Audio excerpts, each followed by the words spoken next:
The small ship fell from the sky like a burning rock. Inside, Jun held tight to his seat as alarms screamed all around him. Red lights flashed.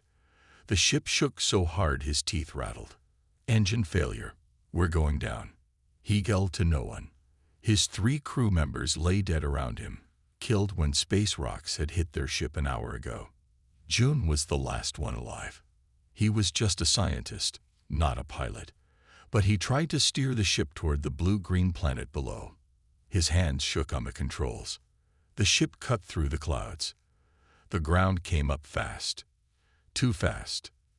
"This is going to hurt," Jun whispered. The crash was loud and hard. Metal tore. Glass broke. Jun's head hit something, and the world went dark for a moment. When he opened his eyes, smoke filled the ship. A fire had started in the back. Jun unbuckled his seatbelt with weak fingers. His chest hurt, probably broken ribs. He looked at his arm. A deep cut bled freely. Jun grabbed a small pack with emergency supplies. He hit the door release button. It didn't work. He hit it again. Nothing. The door was stuck. The smoke got thicker. Jun coughed, and his eyes watered. He would die here if he didn't get out. With all his strength, he kicked at the door. Once. Twice. On the 3rd kick, it broke open. Fresh air rushed in. Jun stumbled out onto strange soil. The air was breathable, but thinner than Earth's. The gravity felt stronger too. Every step was hard work. He looked around. Tall trees with purple leaves stretched high above him. Strange bird-like creatures flew in the sky. In the distance, he saw mountains with tops hidden in clouds. "I need to find water," Jun said to himself. He checked his pack. He had a water filter, some food bars, a basic medical kit, and a small knife. His radio was broken in the crash. Jun started walking. Each step was harder than the last. The stronger gravity made his muscles burn. His lungs worked overtime to get enough oxygen. After an hour, he found a small stream. The water was clear but had a slight pink tint. He filled his bottle and used the filter. It tasted funny, but seemed safe. The sun began to set. The sky turned a strange orange color. Jun knew he needed shelter. Nights on unknown planets could be deadly cold. He tried to gather branches to make a simple shelter, but his strength was fading fast. The cut on his arm still bled.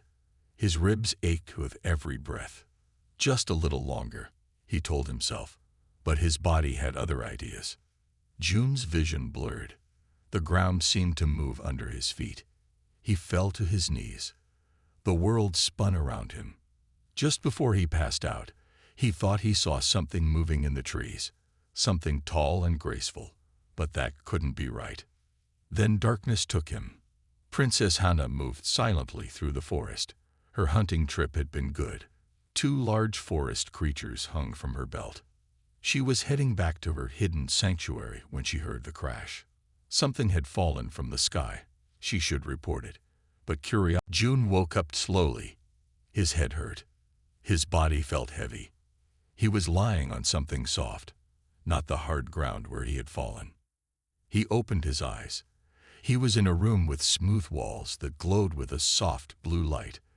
The air felt richer here, easier to breathe. His arm had been bandaged. The pain in his chest was less. "Where am I?" he whispered. "You are in my sanctuary," said a voice. Jun turned his head. He saw her then. She stood in the doorway. She looked almost human, but not quite. She was tall, much taller than any human. Her skin had a light purple tone. Her eyes were large and bright gold. Her hair was black and fell to her waist. "Who are you?" Jun asked. 3 days passed. Jun grew stronger each day, though he still felt the heavy pull of gravity. Princess Hannah came to visit him daily, bringing food and news of the war. Today, she brought something else, a small device that showed moving pictures of battle plans. "Our forces will attack here," she explained, pointing to a spot on the map. "The Tigers have a base in this valley." June studied the map carefully. Something didn't look right to him. "May I?" he asked, reaching for the device. Princess Hana handed it to him. June zoomed in on the valley. He looked at the hills around it. He checked the wind patterns shown on the map. "This attack plan has problems," he said slowly. Princess Hana frowned. "What do you mean?" "Look here," June pointed. "The wind in this valley blows from east to west. If your ships attack from the east, the Tigers will see the dust you kick up before you arrive." Princess Hana looked closer. "I didn't notice that." "And here," June continued, "these hills have many places where the enemy could hide and attack from above." Princess Hana's golden eyes widened. "You're right." June wasn't done. "Also, your ships are flying in straight lines. That makes them easy targets." He used his finger to draw a new path on the screen. "If they came in from the north, followed this river, then spread out here, they would be harder to hit." Princess Hana stared at him. "How do you know about battle plans?" "I thought you were a scientist." June smiled a little. "I studied Earth history as a hobby. Many battles were won by the smaller force when they used smart plans." Before Princess Hana could respond, the door opened. A tall, strong Neovan male walked in. He wore shining armor with many medals. His face looked like Princess Hana's, but harder, with no kindness in his eyes. "So the rumors are true," he said in a deep voice. "My sister is keeping a pet alien." Princess Hana stood up quickly. "King Da, I didn't expect you." Jun tried to stand too, but the gravity made him stumble. King Da laughed. "Look at it, so weak it can barely stand." He walked around Jun, looking him up and down. "What is this creature good for?" Princess Hana stepped between them. "He is called a human. His name is Jun. His ship crashed, and I saved him." King Dai snorted. "Why bother? He will die soon anyway. Our world is too strong for such a weak being." Jun said nothing. He knew arguing would only make things worse. King Dai pointed at the battle plan device. "What is he doing with that?" "These plans are secret." "I was just curious about your technology," Jun said quickly. King Dai grabbed the device. "Keep your alien away from our war plans, sister. The Tigers attacked another village last night.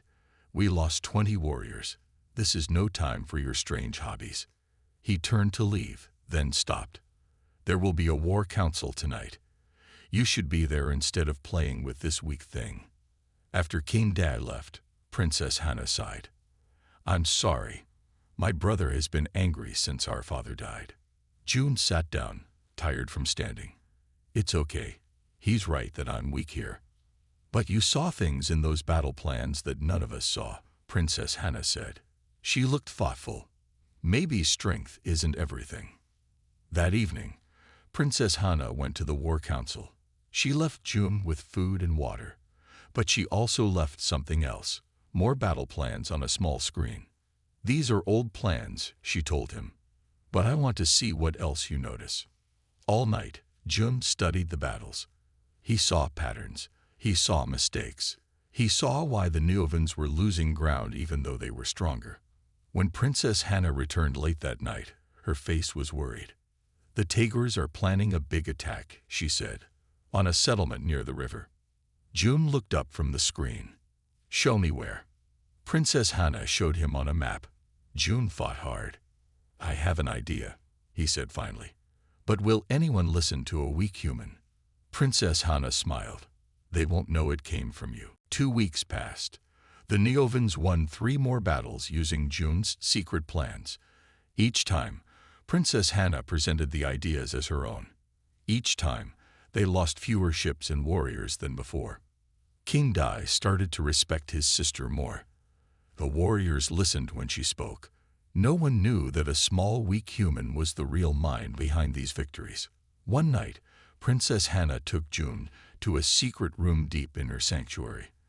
The room had a small window where they could see the royal palace without being seen. "There's a special council meeting tonight," she whispered. "Very secret, but from here we can watch and listen." June was curious. Why is it secret? They captured a Taygr leader, Princess Hannah explained. They will question him. They watched as guards brought in a tall alien. The Taygr was even bigger than the Neovans. His skin was deep blue. His eyes were red. He wore broken armor. King Dai sat on a throne, looking down at the prisoner. Tell us your battle plans, Taygr, or we will make you suffer. The Taygr leader stood straight. Kill me if you must. I die for my people. An old Neovan stepped forward. Why do you attack us? We lived in peace for many years before. The Taygr looked sad. Because we have no choice. Our world is dying. This got everyone's attention. King Dai leaned forward. Explain. Our sun is getting hotter, the Taygr said. Our crops fail. Our water dries up. Soon, our world will be too hot for life. June listened carefully. This was important. We need a new home, the Taygr continued. Your world is perfect for us. We tried to ask for land peacefully at first. Your father refused. So now we take what we need to survive. King Dai laughed. A sad story. But I don't believe you. It's true, the Taygr insisted. Ask your scientists. They can check. Our sun is changing. Princess Hannah turned to June. Could this be true? June nodded slowly. Yes. Stars can change over time. If their sun is getting hotter, their planet could become unlivable. They turned back to listen. Even if it's true, King Dai was saying, why should we care? Your problem is not our problem. Because we will not stop, the Taygr said. We fight for our survival. For our children's future. We will fight until we win or until we all die. King Dai stood up. Then you will all die. Take him away. As the guards led the Taygr out, Jum saw something in the prisoner's eyes. Not hate, not fear, just deep sadness. Later, back in their main room, Princess Hannah was quiet. What are you thinking? Jum asked. I'm thinking there might be another way, she said. If what he said is true, maybe this war doesn't need to happen. June agreed. On Earth, we had many wars over resources, but sometimes we found ways to share. My brother would never share, Princess Hannah said. He hates the Taygrs even more since they killed our father. Wait, June said. Your father was killed by Taygrs. Princess Hannah's eyes filled with tears. Yes. In battle, 2 years ago. That's when Dai became king. That's when the war got worse. June fought for a long time. Then he said, I need to learn more about both your planets. About your technology. About what the Taygrs really need. Why? Princess Hannah asked. Because I think I might be able to find a solution that doesn't require either side to die, June said. But it won't be easy, and your brother might not like it. Princess Hannah looked out the window at the stars. My brother wants revenge, not peace. He will never agree to help the Taygrs. Then we don't tell him yet, June said. He took Princess Hannah's hand. It was much larger than his, but he held it firmly. First, we need a plan. A real plan that can save both your peoples. Princess Hannah looked at their joined hands. Then she nodded. Tell me what you need.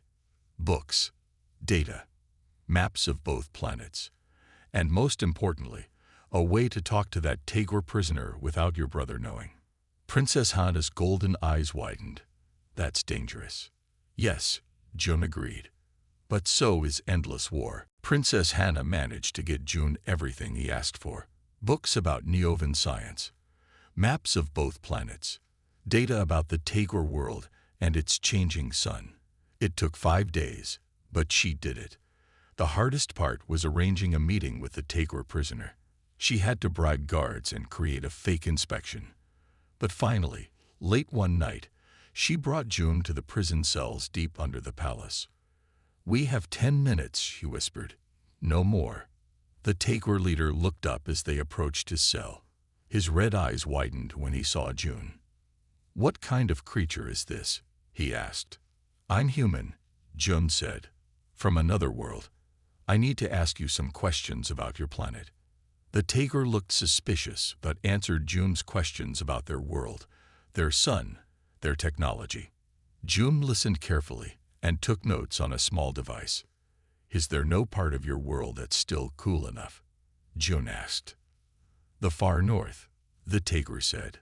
"But it's too small for all our people, and getting smaller each year." "Could your people build underground cities?" June asked. The Tager shook his head.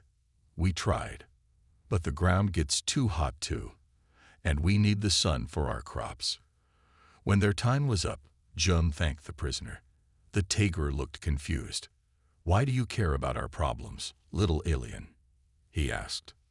"Because I think there's a better way than war," June said simply. Back in the sanctuary, June worked day and night. He studied the science books. He made calculations. He drew designs. His body was getting stronger. He could move around more easily now in the heavy gravity. Princess Hannah watched him with growing admiration. "What are you making?" "A plan," June said. "A way to save both your peoples." One evening, while Princess Hannah was at a royal dinner, June was alone in the sanctuary. He heard a noise at the door.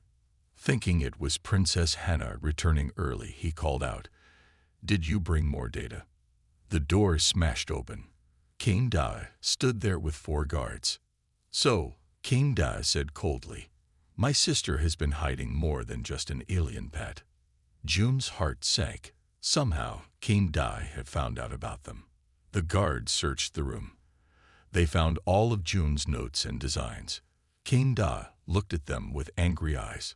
"Battle plans, technology designs, maps of our defenses." King Da turned to June. "You're a spy for the Tagers." "No," June said. "I'm trying to find a peaceful solution." King Da laughed, but there was no joy in it. "A peaceful solution. There will be peace when all Tagers are dead." He turned to the guards. "Take this creature to the prison. Tomorrow, it will die with the Tager leader." The guards grabbed June. He was too weak to fight them. "And find my sister," King Da ordered. "She has betrayed us by helping this spy." As the guards dragged June away, he saw something that made his blood run cold. Behind King Da stood another alien. Not a Neovan, not a Tager. This alien was small and green, with 4 arms. The green alien smiled at June, but the smile was not friendly. June was thrown into a cell. His body hurt from rough handling. Through the bars, he could see the Tager leader in the next cell. "They're going to kill us tomorrow," the Tager said. June nodded. "I know." "Your plan. What was it?" the Tager asked. June explained his idea. A way to redirect some of Neova's excess water to the Tager world. A system to cool the Tager cities using Neovan technology. Places where both species could live and work together. The Tager listened with growing hope. When June finished, he said, "That could work. That could save my people." "But now it won't happen," June said sadly. "King Da wants war, not peace." The Tager was quiet for a moment. Then he said, "I don't think it's just war he wants." "What do you mean?" June asked. "I've heard the guards talking. There's a rumor that King Da is making a deal with the green traders. They want something from both our worlds." June remembered the green alien he had seen. "I think you're right, and I think we're in more trouble than we know." June sat in his cell, thinking hard. The night was half over. In the morning, the guards would come for him. He had to escape before then. He looked around the small cell. The bars were thick. The walls were solid. There was no window, just a small light in the ceiling. "How strong are these bars?" June asked the Tager in the next cell. "Too strong for me to break," the Tager said. "And I am much stronger than you." The Tager was right. June couldn't break out by force. But maybe he didn't need to. June noticed that the cell door lock had a simple keypad. 6 buttons. He had watched the guards punch in the code when they locked him in. "I think I can open these doors," June said quietly. The Tager looked surprised. "How?" The code is 2-4-1-5-3-6. I saw the guard enter it. His body blocked most of the keypad, but I could see which buttons moved.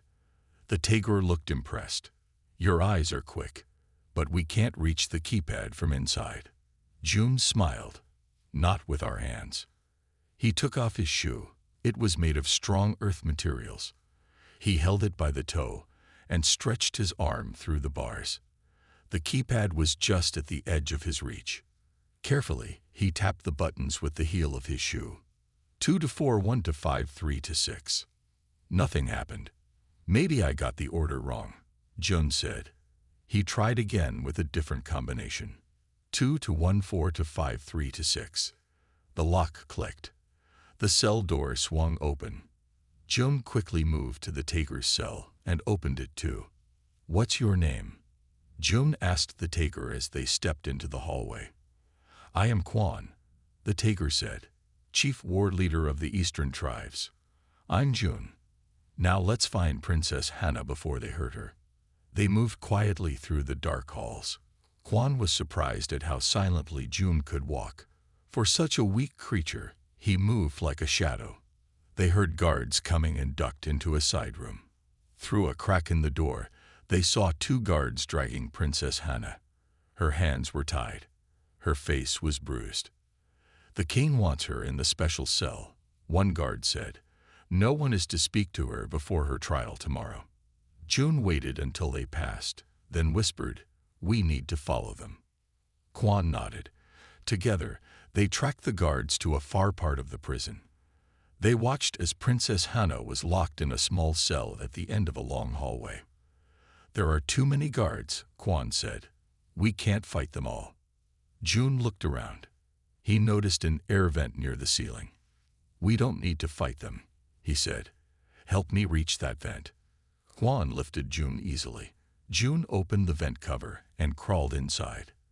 The vent was small, too small for a Neovan or a Tager, but just big enough for a human.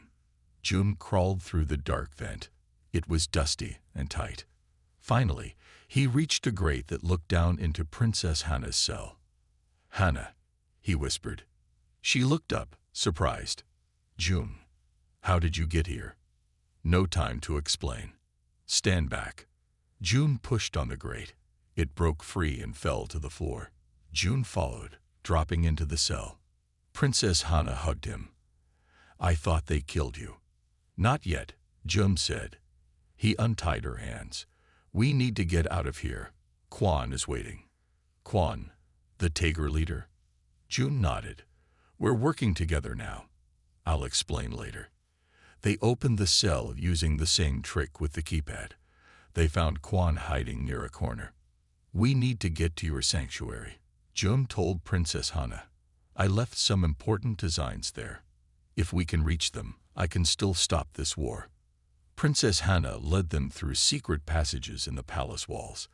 These were old routes, built long ago and forgotten by most. They had to move slowly because Jun still struggled with the gravity. Why is my brother doing this? Princess Hannah asked as they walked. Why make a deal with the green traders? The green traders want resources from both your worlds, Jun said. They're playing both sides, making the war worse. But why would Dad work with them? Princess Hannah asked. Power, Quan said simply. The green traders have weapons, technology. They can make him ruler of both our worlds. They reached the sanctuary without being seen. But when they entered, they found the place torn apart. Guards had searched everything. My designs. Jun looked frantically through the mess. The plans for peace, they're gone. Princess Hannah put a hand on his shoulder. What do we do now? Jun took a deep breath. We go to Plan B. We find Commander Jin. We tell him everything. And then we stop your brother before he destroys both your worlds. Finding Commander Jin was not easy. King Dai had sent him to lead forces at the front lines, far from the capital. Princess Hannah knew of a small ship they could use to reach him. It's not fast, but it's hidden, she said as they walked through the forest behind her sanctuary. My father gave it to me for emergencies. The ship was small, but big enough for the three of them.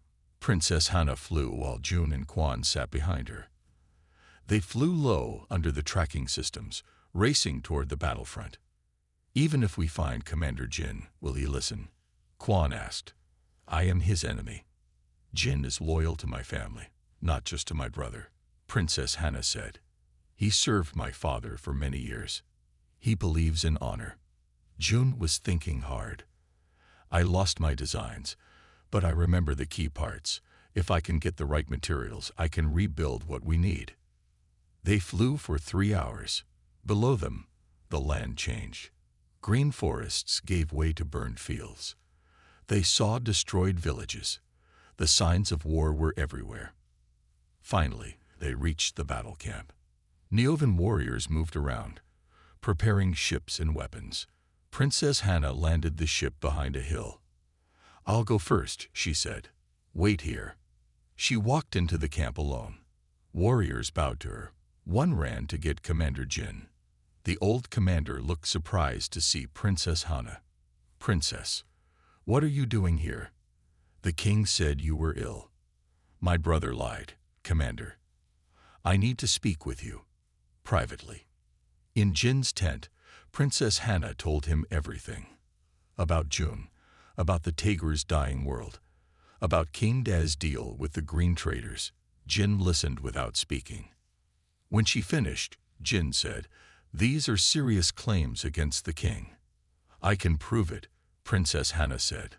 "But first, you must meet someone." She brought Jin to the ship. When he saw Quan, his hand went to his weapon. But Princess Hannah stopped him. "Listen to what they have to say," she pleaded. June stepped forward. Despite being the smallest person there, he spoke with confidence. "Commander Jin, both your worlds are in danger. The green traders want you to destroy each other. Then they will take what they want from your empty planets." Jin looked at June with doubt. "You expect me to believe this? To trust a Tager leader?" "No," June said. "I expect you to think. To look at the facts. King Da's recent orders make no sense for winning the war. But they make perfect sense if he wants both sides to destroy each other." This made Jin pause. He had questioned some of the king's recent orders. "What do you propose?" Jin asked finally. June explained his plan. How Neovan water systems could help the Tager world. How Tager mining technology could help the Neovans. How both peoples could work together and both survive. "I need 3 days and the help of your best engineers," Jun said. "I can build a small version to prove it works." Jin thought for a long time. Then he said, 3 days, no more. And if you try anything against my people, you all die." For 3 days, Jun worked without stopping. He slept only a few hours each night. His hands were cut and burned from the work. But his mind was sharp.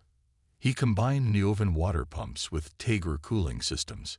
He built a small model of his design. On the 3rd day, he called everyone to see. "This pump can move water from deep underground," he explained. "This cooling system can keep the water cold even on the hot Tager world. Together, they can create oases where crops can grow, where people can live." He turned on the machine.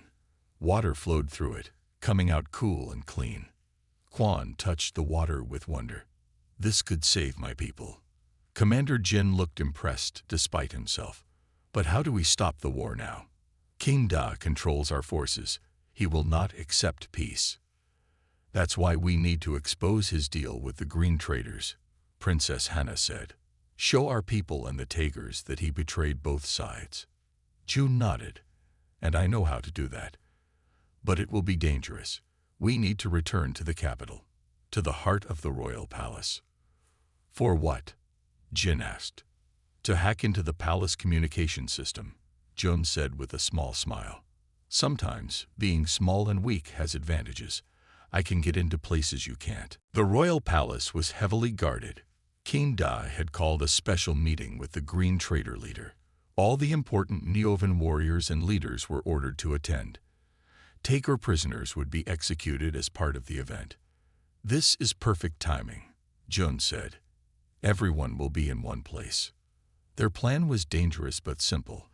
Commander Jin would enter normally, as he was expected at the meeting. Princess Hana would use a secret passage to reach the palace communication room. Jun would go with her because he was small enough to fit through the tight spaces. Quan would wait with Jin's trusted warriors, ready to help if needed. Remember, Jun told them, "We need proof of King Da's deal with the green traders. Then we broadcast it to everyone." The plan began well. Jin entered the palace and took his place in the Great Hall. Princess Hana and Jun slipped through a narrow tunnel that led under the palace. It was dark and dusty, but Jun moved quickly despite the heavy gravity. They reached a small grate that opened into the communication room. Through it, they could see two guards.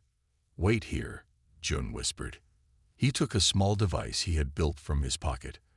When he turned it on, it made a loud alarm sound from down the hall. The guards ran to check it out. Jun and Princess Hana quickly entered the room and locked the door. "You have 10 minutes," Princess Hana said. "After that, they'll override the lock." Jun worked fast. His fingers flew over the control panels. He found the palace security system and hacked into it. Soon, he could see and hear everything happening in the Great Hall. King Da sat on his throne. Beside him stood the Green Trader leader, the small green alien with 4 arms. In front of them, Neovan leaders and warriors waited. "Today we celebrate a new era for Neova," King Da announced. "The Green Traders have given us weapons that will destroy the Takers once and for all." The Green Trader smiled. "Yes, powerful weapons. Just sign our agreement, and they are yours." Jun zoomed in on the agreement displayed on a large screen. It said that the Green Traders would get all mining rights on both planets after the war. They would own all the resources. "I need to broadcast this," Jun said. "Everyone needs to see." He worked quickly, setting up a system-wide broadcast.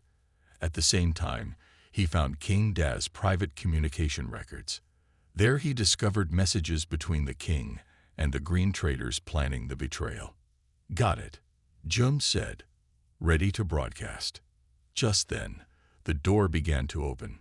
The guards were coming back. Princess Hana blocked the door with her body, but she couldn't hold it for long. "Do it now," she yelled. Jun hit the broadcast button. Every screen in the palace, in the city, in all ships and outposts, showed the same thing: King Da's secret deal and his private messages with the Green Traders. In the Great Hall, everyone could see and hear the truth. The king had sold out his own people and the Takers. He had planned to let both sides destroy each other so the Green Traders could take everything. Commander Jin stood up. "King Da has betrayed us all."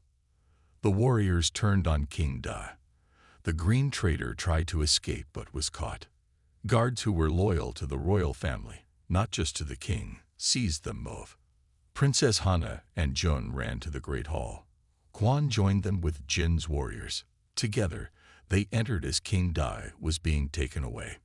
"Princess Hana," the warriors called. "Our true leader." Jun stepped forward. Though he was the smallest person there, all eyes turned to him. "The war between your peoples does not need to continue," he said. "I have a solution that can save both worlds. The Takers need water and cool places to live. The Neovans need the special metals the Takers know how to mine. Together, you can help each other." Jun showed them his designs. The Neovan engineers and Taker scientists studied them and agreed they would work. Princess Hana looked at Jun with pride. "The weakest among us has shown the greatest strength," she said. "Not the strength of muscles, but the strength of mind and heart." 3 months later, the first water system was working on the Taker world. Princess Hana, now Queen Hana, stood with Quan and Jun as cool water flowed from the machines. "You saved both our peoples," Quan told Jun. "We will never forget." Jun smiled. Sometimes the one who seems weakest can be the strongest in other ways. Queen Hana took Jun's hand. "Will you stay and help us build this new future together?" Jun looked up at the alien sky. Earth was far away. But here, he had found a place where his true strengths were valued. "Yes," he said, "I'll stay."